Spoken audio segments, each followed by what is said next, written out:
Welcome to Easy Stories in English, the podcast that will take your English from okay to good and from good to great. I am Ariel Goodbody, your host for this show. Today's story is for pre-intermediate learners. The name of the story is Eileen. You can find a transcript of the episode at easystoriesinenglish.com/AI. That's easystoriesinenglish.com/AI. There, you can also download the episode as a PDF. Recently, it feels like everyone is talking about one thing: artificial intelligence, or AI for short. Artificial intelligence is computers learning how to think like humans. And recently, there has been lots of news about AI because the technology is improving very quickly. It is improving at an exponential rate. When something is exponential, exponential, it means that it is growing faster and faster. For example, viruses generally grow at an exponential rate, because as more people get the virus, more people can give the virus to other people. If you look at exponential growth on a graph, it curves upwards like a hill, so we can talk about an exponential growth curve. Anyway, AI technology is now improving at an exponential rate, and it's hard to read all the news about it. By the time this episode comes out, there will probably be lots of fresh news about AI.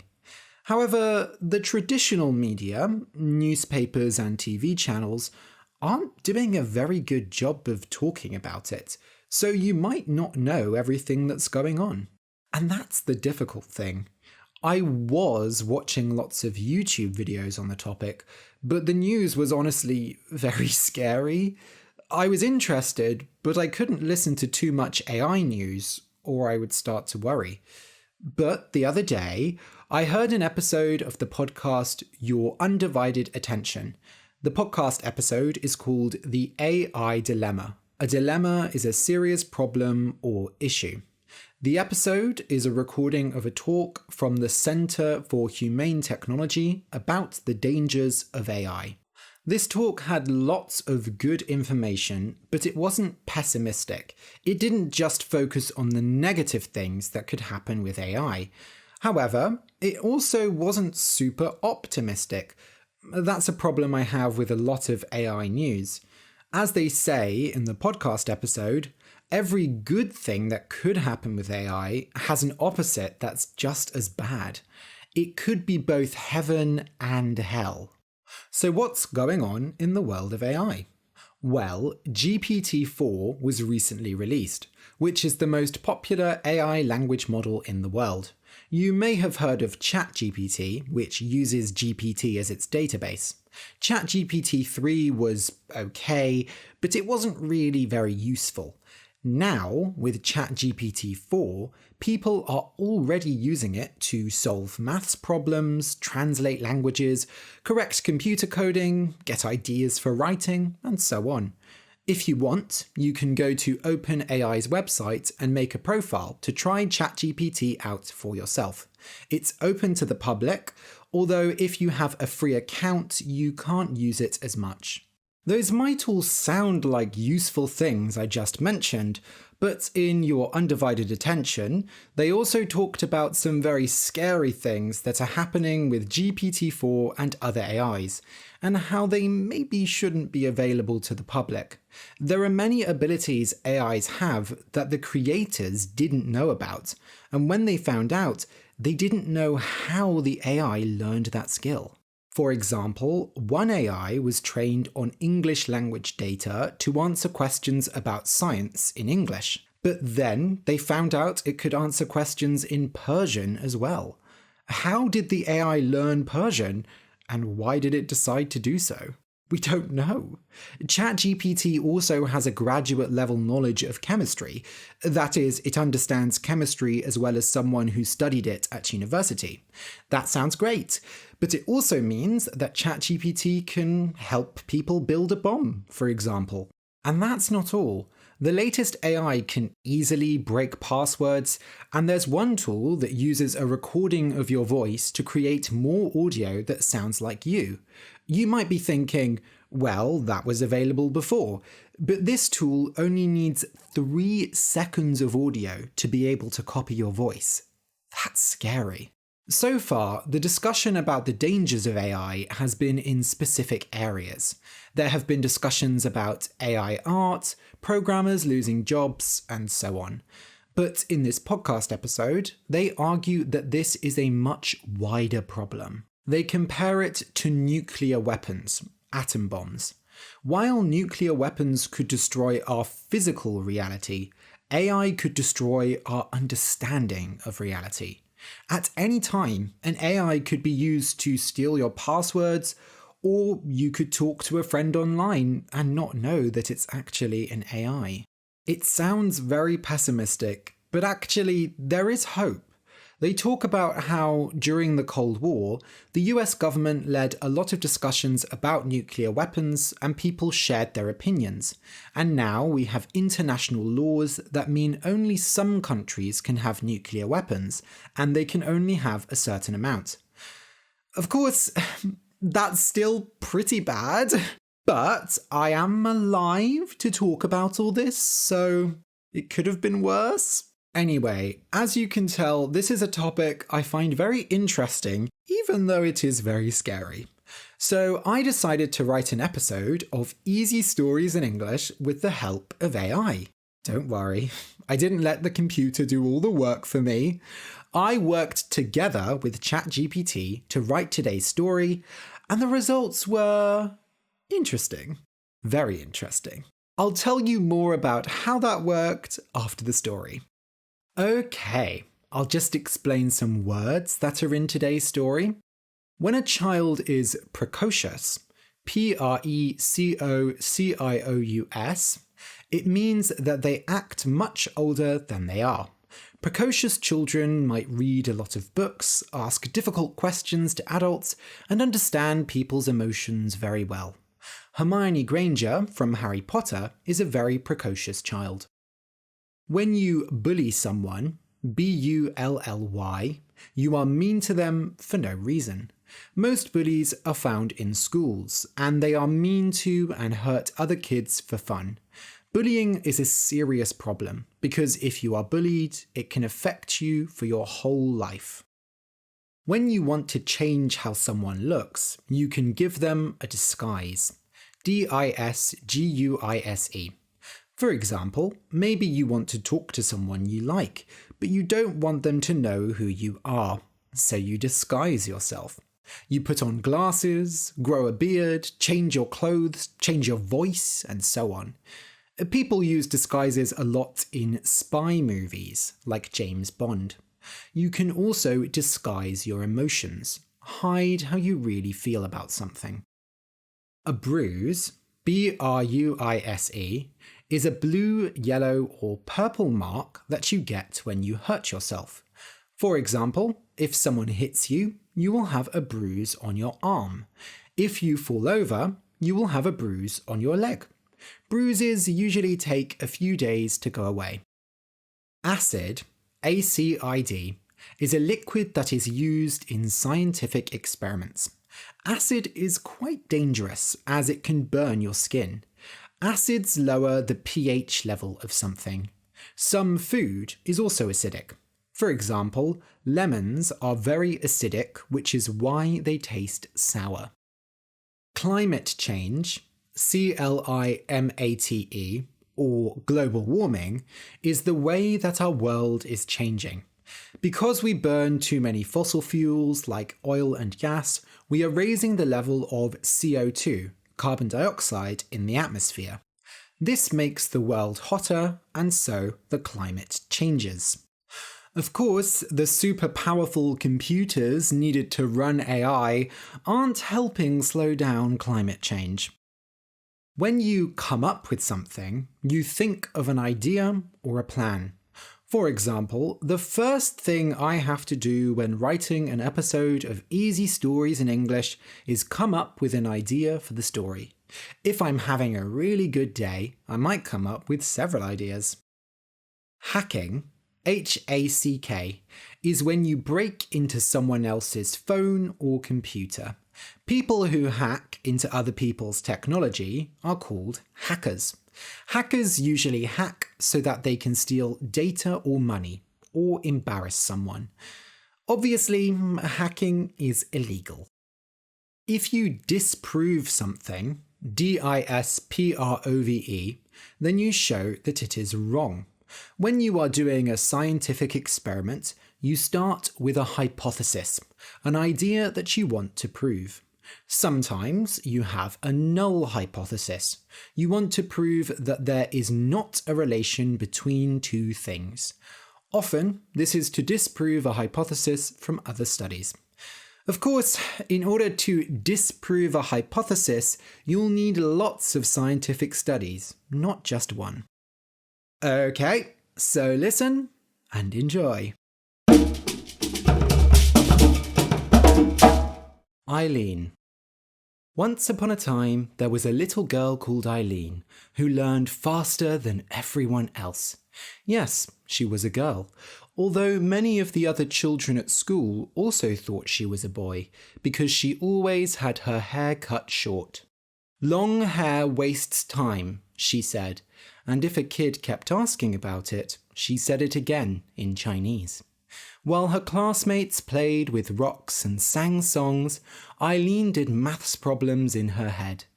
At that point, the adults hadn't realised just how different she was. They thought she was just a very precocious child. But as the years passed, the issue became clearer. You see, Eileen's growth in intelligence was exponential. That was an idea she understood already at the age of 8, while the other children were working on basic maths. Outside the classroom, the kids had stopped playing with rocks and started bullying each other, but Eileen continued to sit alone, dreaming of her own exponential growth curve. Of course, they bullied Eileen too. It was impossible not to hate her.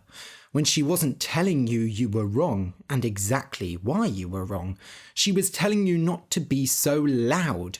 Couldn't you see she needed to think? At first, her parents complained to the school about the bullies, but soon they started to think, well, maybe some bullying will help her be a bit more normal. You could have said that the bullying grew exponentially. First, the kids called Eileen cruel names. Then they stole her lunch and tore up her homework. By the end of the year, they were following her home and throwing rocks at her. Eileen never ran from them. She just walked calmly. If she felt sad, she disguised it well. Most of the rocks didn't hit her anyway, and when a rock did hit her, it never left a bruise. Her parents hid inside, the curtains closed, and watched as the children got bored and left her. Then they opened the door to Eileen and said, "Welcome home, darling," and tried to sound very, very happy. Eileen's mother, Jennifer, felt horrible about all this. Before she gave birth, she loved the idea of a precocious daughter. Hermione Granger had always been her favourite Harry Potter character. But those were films, and as Eileen began to act more and more like a character, her mother stopped seeing her as a human. One night, she woke up and heard a noise coming from Eileen's room. She had got a chemistry set recently, so Jennifer thought she was playing with that. That made her happy. Eileen had been disappointed with the chemistry set at first because she said there were no acids. Jennifer thought that maybe, just maybe, Eileen had started playing with toys like a normal child. And she wanted to see that. She wanted hope. But when she walked into Eileen's room, she found the girl lying under her bed, writing in a notebook. "Eileen," said Jennifer, "what are you doing? Why are you down there?" She knew she should have said, "It's past your bedtime." But she hadn't been able to punish Eileen for a long time. It just never worked. Eileen always said something like, "There are many theories about good parenting, and you follow none of them." And then Jennifer felt like she was being punished. But this time, Eileen just said, "I'm writing poetry. Unusual spaces help me feel creative." Then she said something in Chinese. It was probably her own translation of the phrase. She liked doing that. Still, Jennifer was excited. Eileen was being creative. She was a bit young to be writing poetry, but at least she wasn't playing with acid. "Oh, I'll leave you to write then." Jennifer stopped at the door. She had to know. "What kind of poetry? I mean, what are you writing about?" Eileen replied, again without turning around. "Climate change. I came up with some ideas for how to end climate change, you see, and I'm trying to find the best way to explain them to people. Most scientists never use poetry, because they're stupid." "Oh," said Jennifer, disguising her fear. After that night, whenever she heard strange noises coming from Eileen's room, she didn't go in. And sometimes, when she and her husband watched the bullies throw rocks at Eileen, she felt like throwing a rock herself. Perhaps, like Eileen's parents, you thought that the bullies would help make the girl normal. It is a cruel thought, I know, but don't worry. This is a space to share our feelings. We're all humans here. But the bullying did not work. Eileen saw the exponential growth curve and she stopped it. At the beginning of the next school year, very few children came into school. Some drank from their water bottle as they sat on the bus and found that the water had been replaced with acid. Some found that their internet accounts had been hacked and embarrassing pictures of them had been posted online. And some woke up with a strange bruise on their neck and found that they couldn't speak English. Everything they said came out in Chinese. There was no way to prove that Eileen did it, but just like you, everyone thought it was her. She was very happy at school that day. She even smiled. She never smiled usually. She was too busy coming up with ideas to change the world, all in her head. And that was all she did that day, because her teachers refused to work. They went to the head teacher's office and said they wouldn't teach until that thing was gone. Eileen didn't seem to mind. That day, none of the other children laughed at her or threw rocks at her, and when she looked at them, they ran away and hid. By the time Eileen came home, her parents had heard everything, and they'd had enough. The door was locked. They thought Eileen would get mad and try to break the door down. But she was calm about the whole thing. Terribly calm. She looked for the spare key which they kept under a flower pot in the garden and found that it was gone. Weeks ago, Eileen had already expected this. She was always great at planning and expecting what might happen, much better than her parents. They used to go to the supermarket with her, and she would tell them exactly what they needed to buy and even suggest new recipes. At first, they had thought it was sweet. Now, they watched through the bedroom curtains, shaking with fear, as their daughter pulled another front door key from her pocket. She must have had it copied. Where did she even get the money? Jennifer screamed, but the little girl didn't open the door. She just looked up at the window where her parents were hiding and waved at them. It was like she was saying, "I could come and get you, if I wanted to." But she didn't. She put the key back in her pocket, turned around and left. They watched her walk down the street and disappear into the town. They didn't relax until she was gone, and even then, they stood holding each other in the bedroom for almost an hour. Nobody knew where Eileen went, but they kept waiting to find out. She was a time bomb. Her growth curve flew like a jet plane into the sky, heading to planets no human could see, to places no human could breathe. Surely soon, she would appear and pull them back into her world. Months passed, and then years, and still, Eileen could not be found. Jennifer screamed at children who asked their parents precocious questions. Every time one of Eileen's old classmates got a bruise, they bit their fingers until they bled. Brave computer hackers called themselves Eileen, and then they got hacked too. Nowhere was safe, because she was everywhere, and she was nothing. Life went on like before. Presidents lied, wars were fought, and climate change continued. But now, nobody could trust themselves or the people around them. Perhaps all this time, your husband, your dog, your boss was just Eileen in disguise. Perhaps the whole world was Eileen. There was no way of knowing, and no way to disprove it. And isn't that what scientists say? If you can't disprove something, then there's still a chance it might be true. She was just a child, I hear you say. But children are the key to the future. We can only hope they choose the right door. The end. So, earlier in this episode, I lied to you. I told you I worked with ChatGPT to write this story, but in fact, I wrote it all myself. I know it's a cheap trick, but did it make you feel differently about the story as you read it? I've heard some writers say that in the future, we'll be able to use AI to help us write. Just like people will probably always appreciate a painting that was done by a human rather than a machine, it's unlikely that computers will ever completely replace human writers. But human writers might ask an AI to give them a list of story ideas or change the way a character speaks. I mostly agreed with this until I heard an argument that someone made on a podcast episode. They basically said, if you give an artist too many tools, too many ways of creating the art, often they won't do anything at all. And I immediately understood.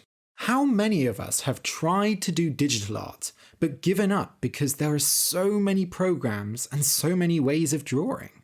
How many of us buy lots of expensive equipment to help us cook and then just buy ready meals from the supermarket?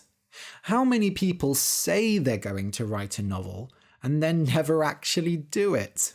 So, although I've experimented with using AI to help me write in the past few weeks, it just didn't feel natural to actually make it part of the writing process. I'm not saying I would never use it, but for this story, it didn't make sense. You see, if I asked an AI to give me ideas for writing a story about AI, there is no way the ideas would be original. Actually, once I'd finished the story, I put most of it into ChatGPT and asked it to write its own endings. And the results were interesting. I'll talk about that more at the end. Going back to my story, it really is just a mix of all my feelings about AI. For years and years, there have been science fiction and horror films about artificial intelligence turning evil and killing humans. And usually, the AI is shown like Eileen is in the story. It has no feelings. It can't talk and act like other people. It's not normal. And when it does act normal, it's a disguise that it's using to trick people. This reminds me of how autistic people are shown in books, films, and TV shows. Things are getting better now, but in the past, autistic people were shown like Eileen as well. I'm autistic myself, and there are parts of Eileen's story that I understand. Although I want to make it clear that I am not as clever as she is, and if you throw a rock at me, I will say, ow! Another thing I've been thinking about a lot is China. Obviously, there is a lot of fear and misunderstanding about China here in the West. American politicians especially like to talk about fears of AI and fears of the Chinese government at the same time. And many people argue that if we don't keep developing AI, then China will get there first and use that power to control us. As I said earlier, I have very mixed feelings about AI, And it's even harder when discussions around AI are used to push politics and hatred. Of course, there's no way of discussing AI without politics, but it's clear to me that the scary parts of AI aren't just coming from China, and Western governments are already using AI in evil ways as well. It's also clear that AIs learn negative human behaviors, as long as those behaviors appear in the datasets that are used to train them. For example, if you ask it the right thing, ChatGPT will give extremely racist and sexist responses, even though the creators try to stop it from doing this. But that wasn't the main issue when I asked ChatGPT to write its own ending to my story. It was something much simpler. It didn't understand what the story was actually saying. See, although the story is technically about a little girl, it's really about AI. I didn't expect ChatGPT to understand that, as it's quite subtle, but I thought it would at least understand that it was a dark story and not write a happy ending. But that's exactly what it did. I suppose because the story was about a child, it decided to write the kind of ending you'd find in a children's book. In this version, the day after her parents lock her out of the house, Eileen goes back to the school and finds that everyone is gone, except for one teacher, Mrs. Wilson, who was always nice to her.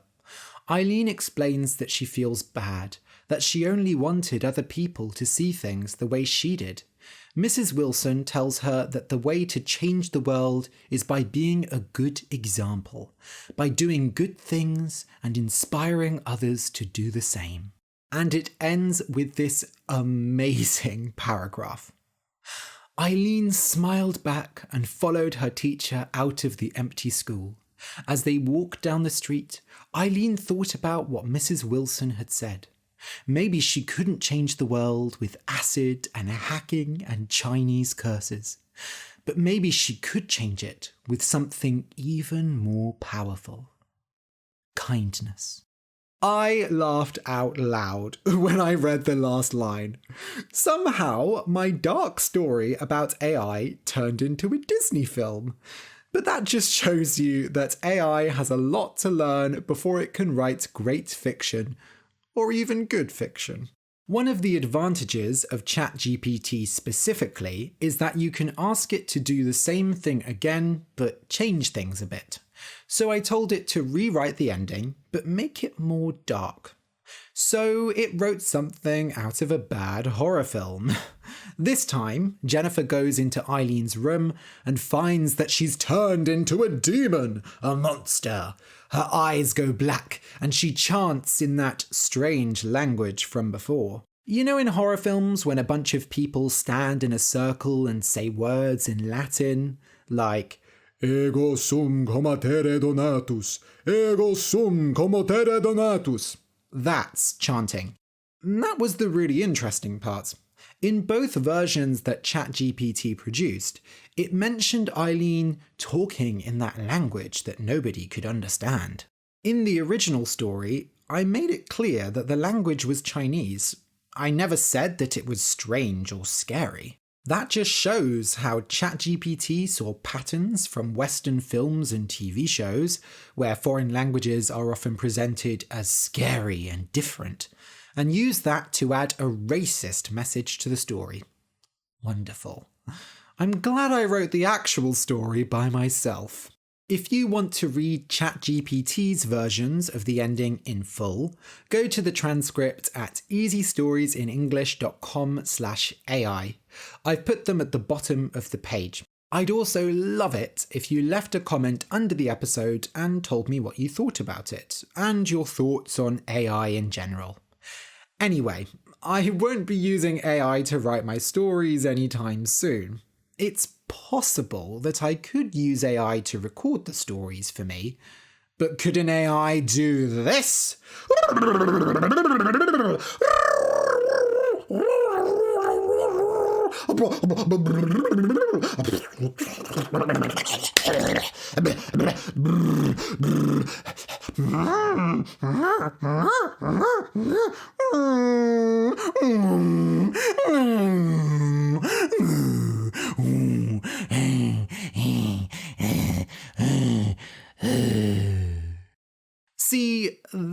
That's a strange and scary language.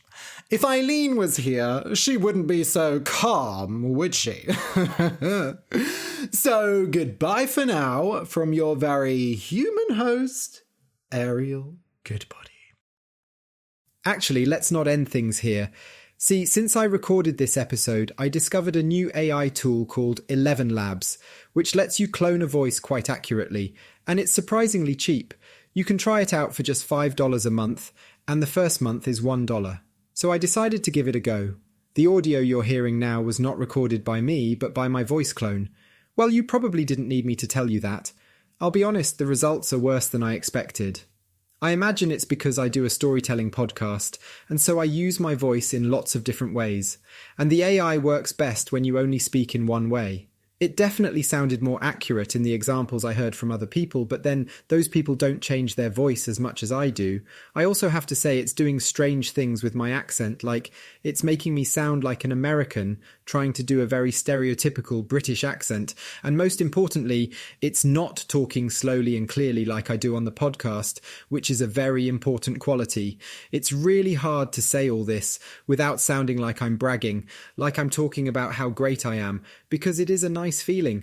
My voice acting is too good, and an AI can't copy it well. Of course, I could just use samples of me talking in one particular way, but then I'd get an AI that just speaks in that way. I could create lots of AI voices based off me talking in different ways, but at that point, I can just record the episode myself. 11 Labs does let you adjust a setting called stability. A higher stability will mean the voice will sound more boring, but is less likely to speak in a strange way. But for longer pieces of text, they recommend using a lower stability level. By the way, if you're thinking, hey Ariel, this doesn't sound that bad, what you just listened to is a combination of recordings that I put together myself. I experimented with the tools, using different samples of my voice to create the voice clone, and generated the sound file using different stability settings. Some of them, like when I used 0% stability, sound really funny, and some of them sound horrifying. Here are some of the funniest results. Actually, let's not end things here. See, since I recorded this episode, I discovered a new AI tool called 11 Labs, which lets you clone a voice quite accurately, and it's surprisingly cheap. You can try it out for just $5 a month, and the first month is $1, so I decided to give it a go. The audio you're hearing now was not recorded by me, but by my voice clone. Well, you probably didn't need me to tell you that. I'll be honest, the results are... Well, you probably didn't need me to tell you that. I'll be honest, the results are worse than I expected. I imagine it's because I do a storytelling podcast, and so I use my voice in lots of different ways, and the AI works best when an AI that just speaks in that way. I could create lots of AI voices based off me talking in different ways, but at that point, I can just record the episode myself. 11 Labs does let you adjust a setting called a stability, a higher stability. And by the way, if you're thinking, hey, Ariel, this doesn't sound that bad, keep in mind that I have spent quite a lot of time experimenting with the tools. I've tried uploading different voice samples and changing the stability rating. The version you're hearing now was actually quite a bit of work, and it still doesn't. So, yeah, I can only really think of two uses for this now. One, if I make a mistake when recording and only notice later, I can get the AI to say 1 or 2 words for me and put them in the episode. Yes, I know I could re-record the line and edit it in, but I'm lazy. The other use would be if I go non-speaking again. But now that I've heard what it sounds like, I wouldn't want to make anyone listen to a whole episode of this voice. So for now, I think I'll keep doing things the old-fashioned way. Finally, just for fun, I tried recording a disgusting little gremlin voice. You know, the voice of a dirty little monster, and that's how this sounds like. When using it on a higher stability level, it seems to make it sound much more like a normal person. Next, I tried it on a lower stability level, but even then, it still sounded far too normal. Like, listen to how this sounds, and imagine the recording I used to clone the voice. Go on, get a good picture in your head. Now I'm going to play the original file. This is my little gremlin voice. I'm going to talk like a little gremlin and see what the AI does with my voice. So I suppose I should tell a story with it. And so, yesterday I went to the pizza restaurant I don't know why my accent is changing, but whatever, it was just such a wonderful pizza. I had it really just, gave me lots of feelings and thoughts and sensations of a bodily nature, both gustatory and psychic. Here, you can really tell that the AI is comparing my voice to normal voice recordings and building something that isn't there. At least that's what I think it's doing. To be honest, I'm pretty disappointed again. I thought it would be really fun to play around with weird voices like that, but I guess I'll just have to be the gremlin myself. If you enjoyed today's episode and want to be able to read my stories in a physical format, then good news. I have a book of 10 short stories called, well, Easy Stories in English. Get it on Amazon, Apple Books or Google Books, or go to easystoriesinenglish.com/book to find out all the places it's available. Thank you for listening and see you in 2 weeks.